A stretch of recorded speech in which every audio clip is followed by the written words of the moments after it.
各位朋友大家好，首先呢想请大家欣赏一幅油画作品。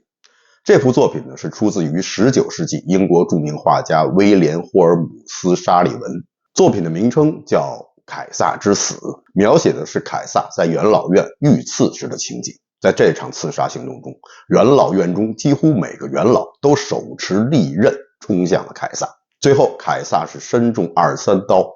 被刺身亡。细心的朋友可能已经看到了，作品中凯撒的手指向一个人，口中好像还说着什么话。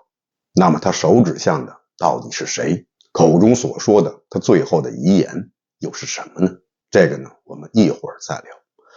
再请大家欣赏一幅摄影作品。这张照片我相信大家不会觉得陌生，这正是本届当选总统 Donald Trump 在选举过程中遇刺时的情景。凯撒与川普都是在恶取最高权力过程中遇刺的，但很明显川普的运气要好了很多。凯撒遇刺身亡，他的帝国之梦和他的生命一起戛然而止，而川普呢则幸运地躲过了这场刺杀，可以说是毫毛未损。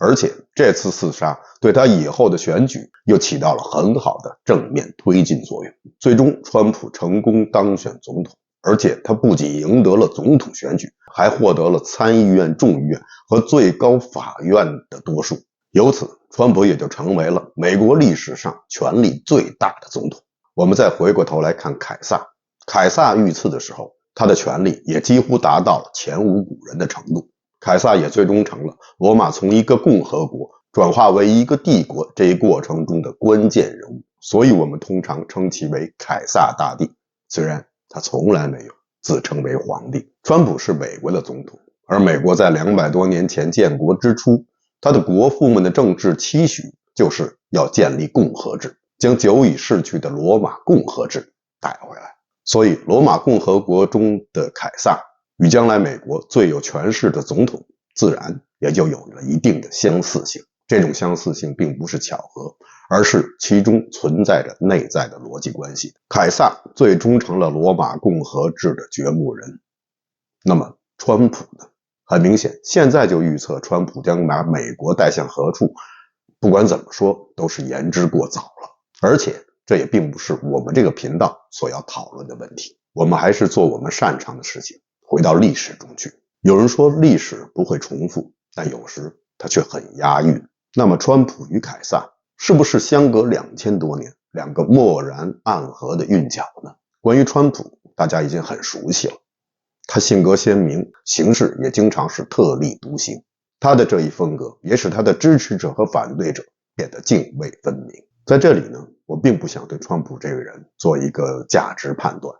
他是正是邪，是黑或者是白，这些话题还是留给那些时政博主吧。我只是想对那些反对川普的人说，不光要听其言，还要观其行，毕竟2025还没有来到。而对那些支持川普的人，我要说，此时应该把颂歌的调门调得低一点，眼睛要睁得大一点。这并不仅仅是针对川普，而是针对所有那些大权在握的人。我们谁也无法知道权力能将一个人改变成什么样子。既然是历史频道，还是让我们着眼于历史吧。让我们回到2000多年前凯撒的那个时代，了解一下罗马帝国的缔造者凯撒，他是怎样的一个人，怎样的夺取了最高权力的。再回头看看现在的川普，他的身上是否有2000多年前凯撒大帝不甘的冤魂呢？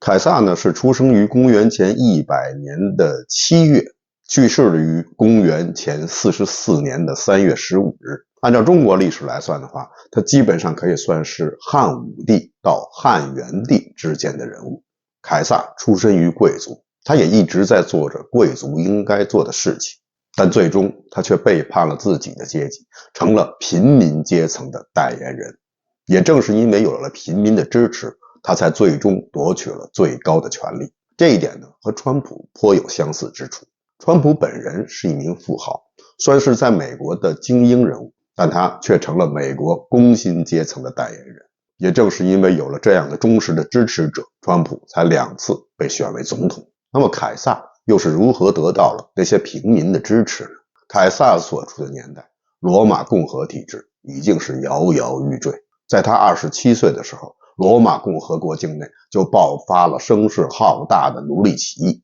就是大家熟悉的斯巴达克起义。虽然起义最终被镇压，但它也极大地撼动了罗马共和国的根基。曾经称霸一方的罗马共和国是如何走到了今天这幅田地的？罗马的历史大致可以分为3个部分。第一是罗马王政时代，创始人也是第一任国王叫罗慕路斯。大家知道有一个著名的塑像，就是一头母狼喂养了2个男孩，罗慕路斯就是其中之一，他是哥哥，另外一个是他的弟弟雷穆斯。后来兄弟2人发生了争执，罗慕路斯杀死了自己的弟弟，在台伯河边建立了自己的王国，并以自己的名字来命名，这就是罗马的由来。到了公元前500多年，罗马的王政时代就走到了尽头，取而代之的就是罗马共和国。赶走了国王，罗马人建立了当时世界上最先进的制度——三权分立制度，就是将权力分为3级，分别由执政官、元老院和公民大会来执掌，三方的权力相互制衡，最大程度的避免权力强人的出现。罗马人对权力集中似乎有着天生的警惕，这点呢，很像他们的老师古希腊人。古希腊人就慷慨地给他们中那些功勋卓著、身负名望、建立不朽功勋的人一个特殊的礼遇，就是将其流放。罗马人为了防止他们所选出的执政官会成为新的王，所以对执政官进行了很多的限制。首先，执政官的任期只有1年，而且执政官设立了2名，2人权力相等，可以相互否定。为了避免当国家处于紧急状态的时候，2名执政官相互掣肘，影响工作效率，罗马人又创造性地设立了另外一项职务，就是独裁官。大家可能觉得奇怪，独裁可并不是什么好词，为什么还要用创造性这样褒义的词汇来表述呢？其实啊，在罗马共和国成立以后的300多年间，独裁官的制度是被经常使用的，而这些独裁官们也大多被称为伟大的独裁官，他们都是一些道德高尚的人，为了国家可以挺身而出，抗击外敌，挽城邦于危难之际，而后功成身退，不恋见权力。所以最初的独裁是褒义的，是好词，但是到后来就慢慢的变了味儿了。独裁官与执政官相比，有着独断专行的特权。有趣的是，他的仪仗与执政官相比也有所不同。执政官出行的时候，身后跟着12名侍从官，每个侍从官肩上都背着1束敕棒；而独裁官出行的时候，他身后却跟着24名侍从官，每个侍从官肩上不光是背着1束敕棒，而且翅膀中还插着一个斧头。翅膀本身代表的是统治权，斧头则代表的是惩罚权。独裁官拥有束棒和斧头，就表明他同时拥有了治权和惩罚权，他的权力要比执政官大了很多，而执政官只有治权而没有惩罚权。在拉丁语中 fasces 是表示1束棍棒的意思，这也就是后来的法西斯这一词的由来。制度上的优势也为罗马共和国铸造了一支忠诚的强大的军队。在这支军队中并没有职业军人，他们都是罗马共和国的公民，罗马共和国的自耕农。他们平时务农，耕种着自己的土地，战事一开就放下农具，拿起盾牌长枪，成了罗马共和国坚强的士兵。他们自备干粮，没有军饷，但仍然是勇猛善战，纪律严明，因为他们知道他们要保护的是他们自己的土地。胜利以后，他们也不会得到更多的物质奖励，更多的奖励是精神层面上的。对此他们也是无怨无悔，因为他们以保卫自己的家园为荣，他们坚信自己是这块土地上的主人，他们是公民，是有选举权的公民。罗马共和国能够从一个城邦逐渐的发展壮大，成长成为一个地中海一带的强国，很大程度上是得益于这支坚强的军队。而遗憾的是，罗马共和国的陨落也是因为这支军队的蜕变。随着共和国不断的对外征战，他们所要征讨的范围也越来越广。以前10天半个月就可以结束的战事，现在要半年甚至1年时间。当那些罗马自耕农、那些罗马士兵们从战场凯旋的时候，以前他们还可以不务农事，回来继续耕作，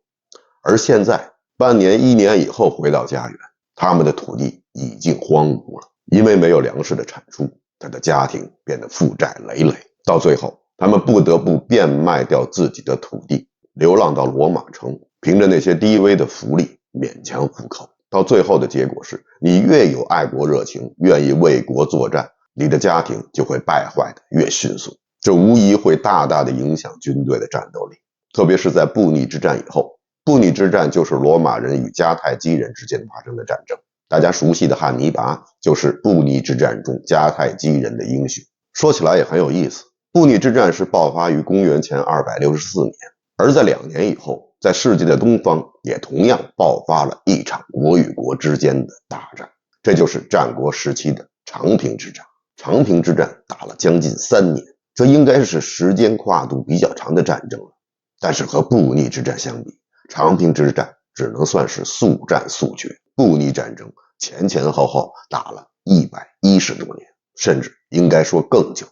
因为一直到了1985年，当时的罗马市长才与突尼斯的一名市长象征性的签订了停战协议。那也就是说，原则上布匿战争一直持续到了公元1985年，总共持续了2100多年。突尼斯人是代表当时的迦太基人，因为迦太基在布匿之战以后已经被灭国了。虽然取得了战争的胜利，但罗马共和国似乎也是耗尽了最后一分力气，在以后大大小小的几十场战争中无一获胜。以前的那支强大的义无反顾的军队再也不见了。这时候出现了一个人，他叫马略，他是贵族，也是一名将军。他意识到这样的军队是不可能再打胜仗，所以他就进行了一番改革。首先，他告诉他的士兵们，你们不用自带高粱，我为你们提供所有所需的物资，而且我发给你们军饷，仗打赢了，你们还会得到很多的物资奖励，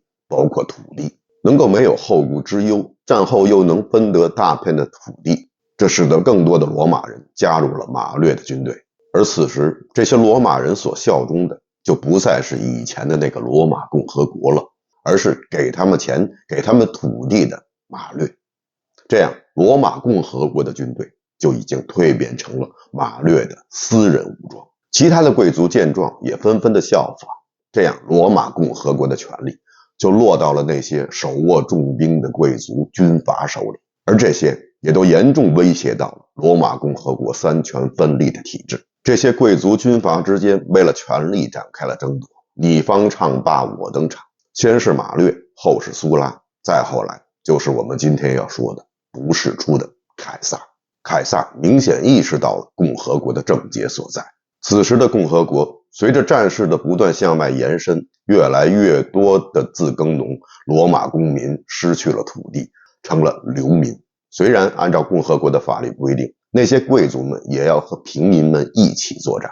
但贵族们拥有着大量的奴隶，土地完全可以交给奴隶们来耕种，而自耕农们则不能。而且更为要命的是，随着扩张的不断加剧，罗马人抢夺了更多的土地，俘虏了更多的奴隶。这些土地和奴隶也大多落入了那些贵族们的手里。贵族们用这些奴隶在自己新抢来的土地上耕种，利用奴隶们低人权的优势，不断的降低生产成本，这就使得自耕农生产的农产品因为成本太高卖不出去，最终就使得那些自耕农们即使在没有战事的情况下，他们也被市场逼迫的纷纷破产。简单的说，就是随着罗马共和国的不断发展，贵族与平民之间变得逐渐的脱节了。平民们陷入了这样一个悖论，他们对这个国家越忠诚，国家越发展，他们就会被贵族甩得更远。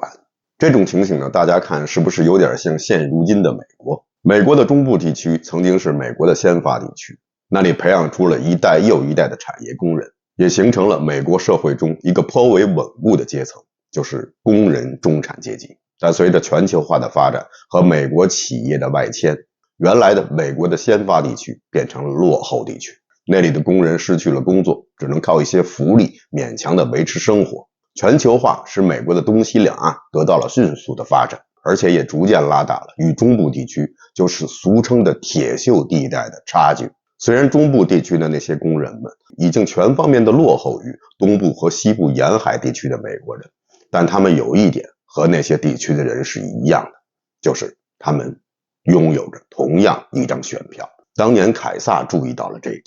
现在的川普也注意到了。凯撒本来就是贵族中的贵族，依靠家族的财富和权势，以及个人过人的魅力，凯撒在仕途上一直走得很顺利。他也曾经担任过1年的执政官，也曾经担任过相当于罗马市长职务。在他执政期间，颁布了很多有利于平民的政策，从而赢得了很多平民的支持。凯撒也是一个天才的将领，他率领着他的无敌的高卢兵团，最终是征服了高卢。凯撒还有一个慷慨大度的好名声，征服高卢以后，他将大部分的土地分给了士兵和平民，由此也赢得了他的士兵对他忠心的爱戴和忠诚。凯撒的名声也引起了元老院贵族们的妒恨，所以他们命令凯撒让他只身返回罗马，不允许他继续担任高卢行省的总督。如果凯撒不回去的话，他们将公开宣布凯撒为全国的公敌。经过了认真考虑以后，凯撒决定回到罗马，不过不是一个人，而是带着他的高卢兵团。当大军行进到卢比孔河的时候，凯撒还是犹豫了。过了这条河就是罗马，而按照罗马法律规定，任何人都不能率兵通过卢比孔河，否则的话将视为叛乱。最终凯撒还是毅然决然地跨过了卢比孔河。他当时说了一句著名的话，骰子已经掷出，言外之意就是结果如何只好随他去了。从那以后 Crossing the Rubicon 也就成了一句成语，类似于中国的破釜沉舟。凯撒的行为震惊了庞贝以及元老院的共和派那些议员们，他们仓皇的逃跑，凯撒就这样兵不血刃的进入了罗马，并要求当时还在罗马的元老院贵族们要选举他为独裁官。凯撒要当的这个独裁官，当然不是以前罗马共和国那个为期只有半年的独裁官，他要的是终身独裁。曾经行之有效的罗马共和国的独裁官制度，其实早在苏拉时代就已经被终止了。当时权势熏天的苏拉要求元老贵族们推举他为终身独裁官。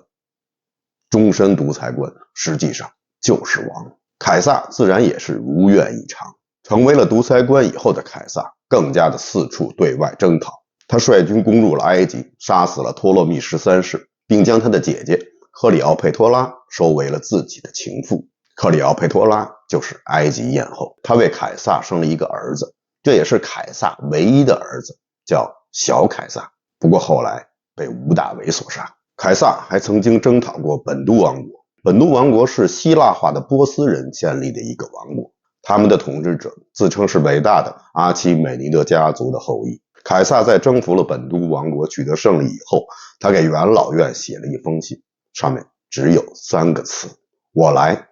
我见，我征服。凯撒无疑有着超凡的个人魅力，他贵族的身份、高雅的举止、幽默的谈吐以及权力的光环，使他成了罗马男子的完美象征。关于他的很多风流韵事，也都成了当时罗马人纷纷讨论的话题。凯撒是一个双性恋者，他与当时罗马共和国的附庸国比提尼亚国的国王尼科美德4世有着一段男童的恋情。同性恋对于当时罗马人来说并没有什么稀奇的，不过罗马人还是不能接受他们的凯撒与尼科美德的这段恋情，那是因为在这段恋情中，凯撒居然扮演的是女性的角色，她甚至被称为比提尼亚女王。当时有一个叫库里奥的政治家给了凯撒一个不那么好听的绰号，说他是所有男人的女人，所有女人的男人。凯撒以独裁官的身份在罗马的那段时间，在罗马共和国的元老院内掀起了一股绿色风暴。大家别误会，这个绿色风暴与环保没有一点关系。凯撒成功的让元老院中的1/3的议员因为他的存在而有了一个共同的身份，就是被凯撒戴上绿帽的老公。据当时一名叫西塞罗的著名的作家在他的私人信件中所说，凯撒成功的与元老院中1/3议员的妻子有染，这其实也不能全怪凯撒，也是那些元老院的贵族们太不小心了。在进入罗马之前，凯撒麾下的士兵就提醒过那些议员们，说秃头奸夫要来了，你们要看好自己的妻子。秃头奸夫指的就是凯撒。凯撒到中年以后就开始谢礼，所以他经常戴着一副桂冠，以遮挡自己已经裸露的头顶。凯撒曾将自己的女儿嫁给了他的政治对手庞贝。当时那场盛大的婚礼引起了全罗马人的关注，大家关注的焦点并不是新郎与新娘20多年的年龄差距，而是凯撒一手促成了这门婚事。庞贝以前是有老婆的，不过他的老婆也被凯撒有染了，所以庞贝才离了婚，成了自由身。或许凯撒自己也觉得不太好意思，觉得自己就是沾花沾猛了没收住，所以作为补偿，他就将自己的女儿嫁给了庞贝。有一次，凯撒在元老院开会的时候，突然一位邮差递给了凯撒一封信。当时一名叫卡托的议员正在演讲，看到了邮差递给凯撒的那封信以后，卡托停止了演讲，要求凯撒公开宣读刚刚收到的这封信。卡托有理由相信这封信有关于凯撒参与的一场政治阴谋。凯撒在推脱再三无效的情况下，只好公开朗读了这封信。结果尴尬的就变成卡拉了。写信的人是卡拉的同父异母的姐姐，叫塞维利亚。她在信中倾诉了对凯撒的爱慕之情。塞维利亚是跟随凯撒时间最久的情妇，他们在一起生活了20多年。塞维利亚有一个儿子叫布鲁图斯，有人说布鲁图斯是凯撒的私生子，其实不是，因为布鲁图斯出生的时候，凯撒只有15岁。凯撒是看着布鲁图斯长大，看着他成为了一名男子汉，看着他成为了一名政治人物，看着他成为了元老会的一员，但很可惜却站在了与凯撒对立的阵营之中。但尽管如此，凯撒仍然叮嘱他身边的人不要做任何伤害布鲁图斯的事情。在凯撒的心目中，布鲁图斯就是他的儿子。现在我们再回到视频开始时给大家看的那幅油画，那就是凯撒遇刺史的情形。时间是公元前44年的3月15日。凯撒进入罗马城做独裁官的时候是公元前48年，也就是4年以后，凯撒遇刺。元老院的一些贵族们越发觉得凯撒会称王。当凯撒接受了大将军的称号，当凯撒决定同意用自己的头像铸币，当凯撒决定收吴大维为自己的养子，并且成为自己的继承人的时候，越来越多的元老院的贵族们认定凯撒是要称王的，他要彻底毁掉共和制，所以他们决定在凯撒毁掉共和之前先毁了他。于是就有了这场历史上著名的刺杀。凯撒首先身中几刀，但他还是在拼命的挣扎。当他看到行刺者中布鲁图斯也挥着匕首冲上来的时候，他惊愕住了。他指着布鲁图斯说出了他生命中的最后那句话：布鲁图斯，怎么还有你？然后他就放弃了抵抗，用袍袖遮住了自己的面部，等待着这场刺杀的结束。凯撒最后身中23刀。当那些贵族们挥舞着带着血的匕首冲出了元老院，冲上了街头，向罗马士人宣布暴君已死，共和国又回来的时候，迎接他们的并不是众人的欢呼喝彩和胜利者的冠冕，而是一道一道鄙夷冷漠的眼光。罗马的平民们并不支持这次刺杀。元老院的那些贵族们突然意识到，仅仅是过了4年时间，罗马就已经不再是过去的罗马了。那么美国呢？4年以后，美国还是我们熟悉的那个美国吗？凯撒确实与川普有着一些相似之处，比如说他们都同样得到了平民的支持。凯撒通过土地分配赢得了当时那些失去了土地的罗马人的支持，而川普则通过承诺就业、打击移民、解决贸易不平衡问题，满足了美国中下层选民的需要。凯撒和川普一样，都挑战了传统的权力结构，都采用了民粹主义的方式，直接向民众诉求。但他们不同的地方更多，至少有一点是很重要的，